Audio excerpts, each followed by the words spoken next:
otherwise, so he won't be going today. And then Deck, I would say he's a little less than questionable. We'll just see where he's at tomorrow. He is getting better, so that's all encouraging. And then same thing with E-Man. I don't see him playing this week, but he's getting better as well. Okay, questions? You say less than questionable with Decker, so there's still a chance he. I think there's a chance. I think it's more of an outside shot. I'm curious. You talked a lot about getting the best five guys out there. It's kind of a philosophy across the organization. So, Yeah. Any consideration to moving Vaitai out to right tackle and kind of incorporating that with Glasgow, just the way people have talked about the 6 starters here? Yeah, we've worked a couple of different combinations, and so we've really done 3 different things. We kept Sewell over there, and we've had Vaitai move. We've moved Sewell. We've had Vaitai out, Glasgow in. So we're going to continue messing with that today, and then we'll see. But the beauty is we got options. We feel pretty good about. Certainly Nelson's involved in all that as well. Passional, is that potentially serious? I don't think serious, but I think there is a chance. We'll know more today, but there is a chance he could be out for a little bit. But I don't feel like this is something to be a season-ending type deal. He played pretty well the other day, so just He did. a little bit of a setback, I guess, or how big of a loss? Yeah, just an irritation. Well, here's the good news, man. We got some depth. We got depth. We got Bugs and we got Romeo, and so we've got options. Which is good. Talked a little bit about, I guess, the aggressiveness of fake punts the other day, but I think you guys are like 8 of 9 or something dating back to 2021, and a lot of those have come against like the best teams in your schedule. We may have talked about this before, but just the philosophy of like stealing a possession, how much does that guide, I guess, some of the decision making? That goes into any game if you feel like you can steal a possession, no matter who you're playing. But that, that's always will play into it. I think it's also, you feel like you'll get a certain look. You also, I give a lot of credit to Dave Phipp and those guys on the unit. I got a lot of trust in that punt unit. It's kind of a core group that for the most part has been together for a while. I got a lot of trust in them, man. They're pretty tough, smart guys, pretty aware. And Germ's done a hell of a job. I mean, it takes a PP. You got to have a lot of trust and faith in your PP because he's kind of guiding the ship there. And when you have that and you rep things over and over and over, then you gain a lot of trust.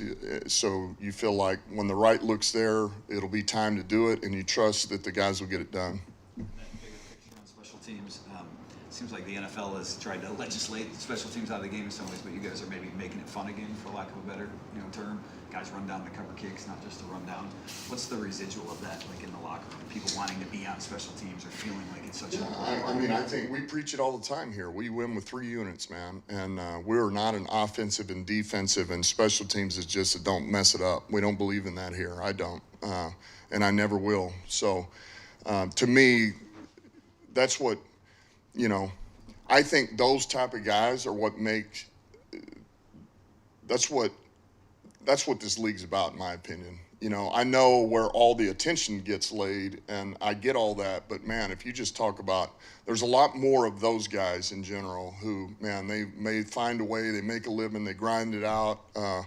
They do the dirty work that nobody necessarily recognizes, and I always appreciate that. And their teammates appreciate that. The more you show that, and the more you use them, and the more they believe they are a part of it, which they are, I think it makes you a stronger team. With the personal protector position, you obviously run a few different guys through there. With doing the job in the normal context and being able to execute a fake, CJ, Justin Jackson a little bit before he retired, and now Reese Maven, like what are you looking for? What kind of skill set do you need to be able to do both of those things, do the job normally and to be able to execute fake? Well, first of all, you have to be smart. Everything that goes in with the protection side of it, you have to be. There's a number of looks that these punt return units can give you. So you've got to set the protection. You got to know where you fill in. You got to know where you got to help. And then you got to be physical enough to take on a one-on-one or block somebody one-on-one that's coming in the A gap to block a punt. So that's 2. And then 3 is with what we do, Man, to be able to, let me go back, to be able to cover, because that's normally, if you're not getting those rush looks, you can get out pretty quick. So a guy who is got some speed, is instinctive, a ball guy like Germ is, you know, that goes a long way. And then certainly when you start talking about all the different things we can do from the fake side of it, you know, you put a lot on those guys, you know, and you just start giving them the looks. Pretty soon it's like, all right, what would you do here? What would you do here? What would you do here? And it's just a matter of getting green lighted. And if you don't have a guy you can trust, or they don't understand those looks, or you're afraid in crunch time they make the wrong decision, you can't do it. But I have a lot of faith and trust in those guys, and him in particular, Germ. You know, CJ did a good job of it. We felt like JJ could, but it's like, man, everything happens for a reason, and Germ may be the best of all of them. I think, you know, he's perfect for it. In what ways have you witnessed the growth of Ben Johnson? I know you gave him that play calling duties early. You've had him in a couple different roles since you've been here. But what ways have you saw him grow from the year you first started in 21 to now at this point? Yeah, I just think there's so much. You know, these little things always come up, and it's funny because he can identify it quickly. But there'll be, you know, you go in, you build a heck of a game plan, man. You got a vision for how you want it to go, and there'll be one little thing that's come up, you know, where, man, I love this play versus this coverage. And, oh, man, I got hit. You know, you may have gotten hit on a pressure that you've looked at all these pressure looks, but sometimes you know, just little things come up and the ball gets forced out of your hand quicker than you thought you were going to. Just these little things that come up to where you learn. It's like, it was a dumb call. I knew better than to do that. I shouldn't have done that. And you learn from them, and it just takes time on task. And so he's just, to me, he's such a chess player, and man, he can identify quickly things that, man, I know I got to be better here. I won't ever do that again. Man, if we play these guys again, this is exactly what I would do. He's got an answer for all of it in real time, and the more he memory banks, he just keeps getting better and better and growing. And then even from the game plan standpoint, you know, putting players in the best position to have success, I think he does a great job of. And we put a lot of time and thought into, man, how do we get this guy his touches? How do we get this guy his touches? How do we get this play started for him? You know, so, you know, and that takes a lot of time and work. I mean, I've been throughout this league as a player and a coach. I've been around before where you just run your system. And you're here, you're here, you're here. And if the ball comes to you, great. Or if this and we're not that way here. And you can't do that if you don't have a coordinator that's got vision, flexibility, and belief in what he does. So Ben's outstanding, man. He's doing a hell of a job. And he's his own worst critic, too. I mean, he's harder on himself than anybody could be. So he's driven that way.